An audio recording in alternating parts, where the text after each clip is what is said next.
Всем привет, дорогие подписчики. Пришел с работы на обед. Сейчас буду есть дядю Ваню кабачковую икру. Сейчас покажу. Вчерашнюю, да, бутик наважу с кофе. Пообедаю и поеду на работу. Вот. Такая кабачковая икра.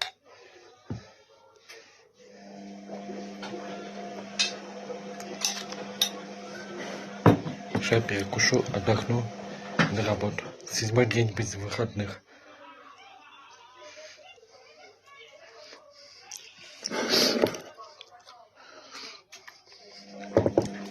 А так, состояние нормальное.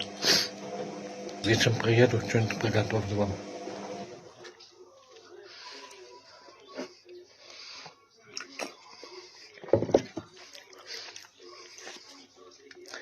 Всем хороших выходных. Вот. Спасибо за просмотр, за лайк, за подписки. Не забываем писать комментарии. Вот. Всем удачи, всем пока, до новых встреч.